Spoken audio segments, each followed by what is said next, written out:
Hey, Straight Up fam, it's Madronica. I'm coming to you live from the Straight Up podcast where we're talking all things straight up.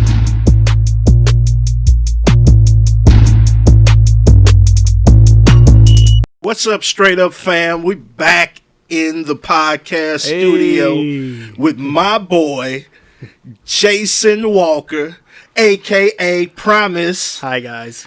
Man, I am elated. I am happy. I'm excited to be doing this interview right now with my brother, my right-hand man. It's been a long time, man. We've We been working for a long time. You remember sitting at True Redemption Center? In your office. Me and you in the office practicing this very thing. Yeah. And now it's full circle. Man. It's full circle now. Yeah. And I'm excited about it, man, because what I'm most excited about is that I'm having the opportunity to build with my boy. Yeah, man. My boy. We've been doing this for a while, man. We started out. I remember when you first came into True Redemption Center. Mm-hmm. Wild hair Jay. Man, just a awesome but different type of dude than I was accustomed to hanging out with. You know what I'm saying? Yeah. And then we started talking, and then, man, I fell in love with your character, man. I fell in love with just how you mean what you say, and you say what you mean, but you were very supportive. And what I learned in that, it's just like creativity, man, how creativity looks different. Yeah. And sometimes we judge people before we get a chance to know them. Yeah. I wouldn't have normally even approached or even tried to hang out with you in the world, but being that we were in the kingdom, I'm like, man, it's just time to just get out the box, try new things, and we begin to talk and we begin to build. Yeah. And man, I could tell you, man, it's almost been 20 years of friendship, man. Yeah. 20 years of building. We started with Faith Entertainment. You remember that? Yeah. Oh, yeah. Started with Faith Entertainment. You began to rap. Back then, you used to rap like Busy Bone. Yeah. Talk about that. I'm talking about your lyrics used to be on point, all that, and used to just blow me away by your poetry and all these things you used to do, man. And so we on the Straight Up podcast talking straight up creativity. Come on, now. Man. So it's only fitting that we talk to one of the most creative people that I know. It's funny you say that, and we've had this conversation. I think you even hit on it in one of the earlier in the last episode, where like you don't see yourself, you know. And I remember when the first time I rapped, I freestyled was in middle school, you know, and I even changed my voice. I didn't think it was any good. Right, so I just did a little funny voice. I'm like, I'm gonna just make this funny. Right. And everybody was feeling it, but I didn't understand that I was actually good at it. Right. You know what I'm saying? I'm like, well, everybody can do this because it came easy to me. Right. You know what I'm saying? Right. So I figured it came easy to everybody. I didn't even really understand that I was good at it until after I graduated from high school. But everybody always, anytime they was freestyling at the lunch table, you know, somebody making a beat on the table, they always called me over. But I didn't understand that was because I was good at it. Right. You know? Right. And so, like, what you talking about, you know, the poetry and the rap and stuff, like, I guess I didn't understand. Right. You know. Right. Because in the last podcast, me and my wife were talking, we were talking about superpowers and things like that, because I had asked you one day, because man, I used to sit around and man, it used to be like you, Nick, Rio, Mike Real. It should be all these creative brothers in one place, Jamal and Kendall. I used to sit back and just watch y'all create this music, man, and I was putting it all together, but I didn't feel like I fit it in. I didn't know, like, I was frustrated because I didn't know how to make a beat, or I wasn't trying to rap. I was just trying to make it work. And so when we had that conversation, and then you said to me, like, man, you're good at just bringing people together. Yeah, I like, want to say something about that, because we wouldn't have been in that room if it wasn't for you. You see what I'm saying? Yeah. We wouldn't even been there. Right. You know, we would have all been in our own little separate corners. So that's the importance of, like, knowing your role, like knowing what you're good at. Yeah. And that's why when I talk to my wife and we talk to different people, it's good to have people around you that can recognize those things on you so they can help you stay the course. Right. Because it's not easy. It's not easy staying the course. Come on, man. We always think the grass is greener and all those things. So you need people that are able to keep you on that path in which God got you on. And that's what you often do for me. Oh yeah, that's what we mean to each other in our life. Iron sharpens iron. Iron sharpens iron. And so one of the things I like about your creativity and the way you rock creativity is, man, you know how to be you. I learned that. Yeah. I learned it would be oftentimes we'd be like, Jay, try this, or Jay, do this. Or Jay, even with dating or any of those things, we'd be like, Jay, try this. And Jay used to give you the Jesus line, or the God line. I am who I am. I am who I am. And so I learned over the years. I said that. Yeah. But what I learned over the years is, man, oftentimes we try to put our 2 cents in things that God is doing, and God is working those things out in you, and we need to be patient and wait for God to let have his perfect work in you. And so instead of getting ahead of ourselves, man, so over 20 years I got to see God work its perfect work in you, in music and poetry, and now you're a husband and got children, and so I got to watch that whole thing blossom. But what the people want to know, what is the creative process? Like when you're coming up with a song or you're coming up with poetry, what does that creative process look like? Is it time with God? How do you come up with a song that you deem will be pleasing in God's sight or pleasing to the masses? That's a great question. I don't know how you don't really think about these things; you just kind of do them. So let me see. For me, it's easy to write anything if I want to write about it. Right. Like as soon as I want to talk about it, it's done. If I just hear a beat and if I was like trying to make a hot song, I couldn't do that. But like if there's a topic, something I feel passionately about, it was like that in school.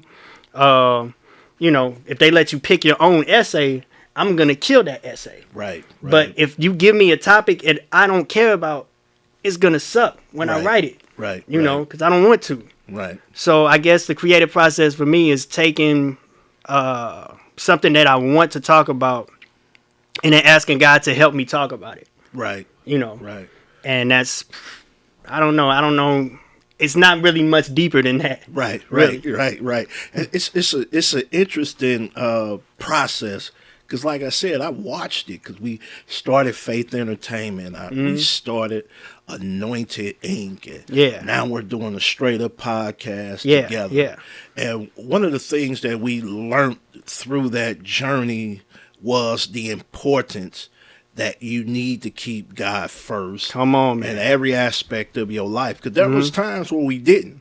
Yeah, and we paid for it. Yeah. We Elliot Davis. We paid for it. We learned a lot of lessons. We learned a lot of lessons. But it costs a lot to get here. But those processes sharpen your creativity. Come on, man. They sharpen the things that God is now using. Because now you have experience behind it. Come on, man. And when you're talking to people, you can talk to people from experience. Yeah.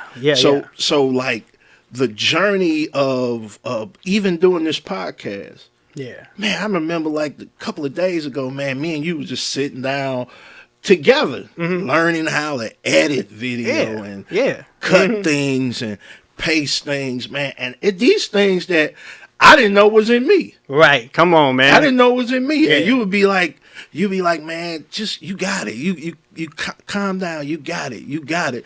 So it's even creative. You find creative ways to motivate me.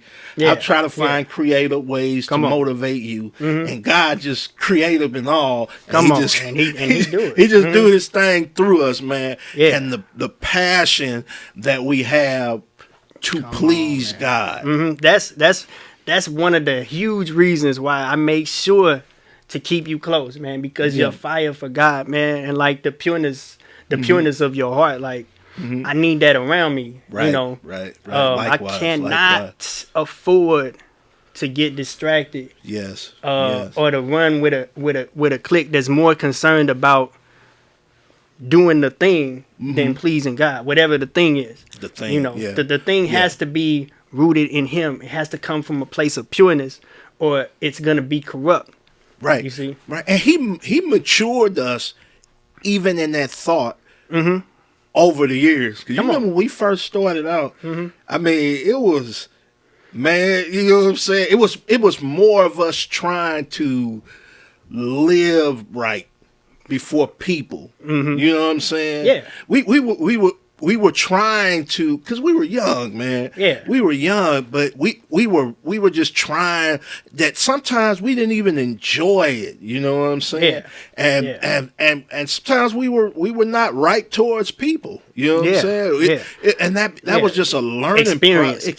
The lack grace. Of, you know what I'm saying? Grace. You know what I'm saying? And as you get older, you learn how to extend grace. Yeah, when you start to understand how much you need grace, it becomes easier to extend grace. But in them early stages, that fire you have for God. No, everybody got to live right. We are holy around here. Until you hit a situation and you find out. You find out it's not that simple all the time. It's not. You know, it's not. Or maybe you didn't even know you were making a mistake. You just made the mistake. Maybe this person just made a mistake. Right. You know. Right. Now, but as you grow in, like you said, in maturity, then these things become easier to extend. Right. And that's the thing about even the parable. I don't want to preach right now, man, but it's what we do, man. It's what we do, bro. It's in it. We're not. We listen. Yeah. I can't hide who I am. Come on, man. You can't hide who you are. Come on. You know what I'm saying? Come on. And every time we talk, this happens. This is how it happens. Yeah. It is. Yeah. Go ahead. So in the Bible, when it talks about when Jesus used the parable about the servant that got forgiven. You know, he owed the master like $10 gazillion or whatever, and the master forgave him that debt. Yeah. And then he ran into the servant that owed him, and he owed him some money. He owed him a couple thousand. Now it wasn't like no money. But it wasn't nothing compared to the debt that he owed. That he had just been forgiven. Right. And so that's the point. Even when God wants us to forgive, because He understand. If you don't understand that you need to be forgiven, you know, then you will have a hard time forgiving others. Right. You see what I'm saying? Right. But when you understand, dude, I need your grace. Right. You know, I have offended you and others. So I gotta be forgiving. Right. At the same time. And when you don't understand that, then you're not worthy of the forgiveness. We're not worthy anyway, but you forfeit it because now the well need not a physician. You see what I'm saying? And if I'm already good, I don't need your grace. Right. And if I can't extend grace, I must be good. You know? Right. I must be good. Right. Jay, through these lessons that we learned on this road to being here. To being here. What stands out the most? What set the fire? What got you to where you are now? What stands out the most? Because we're always trying to help the next person. Right? Yeah. Right. And if we would have had somebody tell us certain things in the beginning, we may have not made certain mistakes. You know what I'm saying? And we know that our gifts bring us before good people, good men. It makes room for us, right? Do that, and so if you could take a couple minutes to just inspire somebody who may be struggling in their gifts, may be struggling in their talents, and just need somebody to give them a word, because a one word goes a long way, man. It was one word that got me to here. It was one word that got me to my wife. So what would you say to that person who is struggling in their creativity? The first thing that I think about is when all growing up, and I think Chastity even talked about it, not being like normal or like how everybody else is. And I remember I just don't act like y'all, Then I didn't really talk to that many people, so they didn't really call me weird. I don't know what they said behind my back, but I didn't really talk to a lot of people. But I knew that I wasn't like them. Right. I wasn't saved or nothing like that, but I don't kick it how you kick it. I don't talk like you talk. I don't do the same things for fun. And I didn't necessarily think something was wrong with me, but I didn't understand how to fit in with everything else until I came to Christ. So I would just say that, God made you the way that you are. Embrace it, because He did it on purpose. Right. And so the creativity that He put in you, whatever that is, whatever you find yourself good at, there's nothing wrong with it. It's just give it to Him. Right. If you don't surrender it to Him, it will be corrupt. And the fruit that it brings forth may look good to people, but it's not. How many rich, successful people do we see committing suicide? Yeah. So it's not the end all be all, but to just the struggle, man, surrender that thing to God. Like, I'm so comfortable with who I am now. I'm so comfortable with not being, I don't even care how you feel about me at this point, man. I don't care. Like, I'm going to be true to the word of God first, though. Yeah. Because a lot of rebellious people use that. I don't care what nobody think. I'm always accountable to God. I'm always accountable to my brothers, my sisters, my pastor, my wife, of course. Yes. I'm always accountable to those folks in my life. Yeah. You need some people to be accountable to. Yes, or else you're just going to be a wild donkey. Yeah. And so, man, just surrendering, that surrendered, oh my God, there's freedom in surrender. The Bible says, if you continue in my words, you'll be my disciples indeed, and you'll be free. You know what I'm saying? And so that freedom, the freedom is to what? To be who you are, without having to, Bruce Lee said, to be one's authentic self. You know what I'm saying? That's what we want to do. That's amazing, man. I am thankful that I had the opportunity to just sit and chat, man. We're gonna have a bunch of time. Yeah, come on, chop it up. We got some stuff we working on. Oh yeah, man. And so, man, I'm just thankful that you came on and to share your just creative process with the Straight Up fam.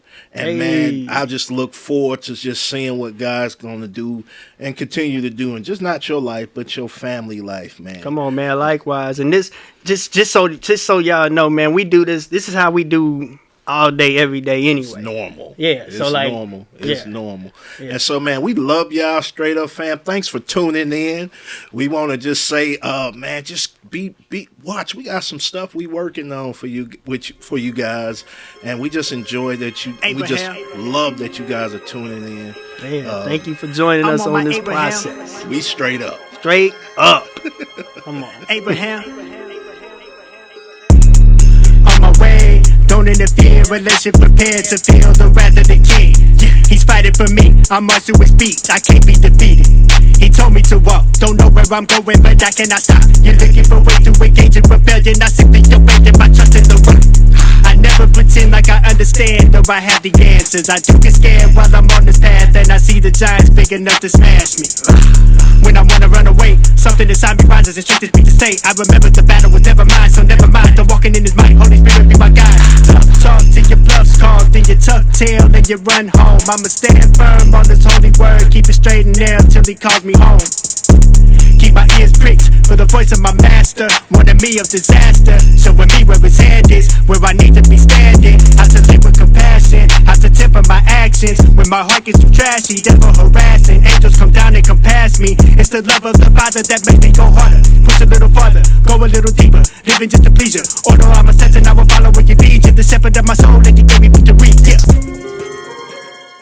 Hey, Straight Up fam, if you enjoyed that episode, stay tuned for more of Straight Up Creative. And remember to follow us on all of our platforms, especially YouTube. Like, comment, and subscribe, and remember to hit that notification bell. So you'll know when we gonna be Straight Up!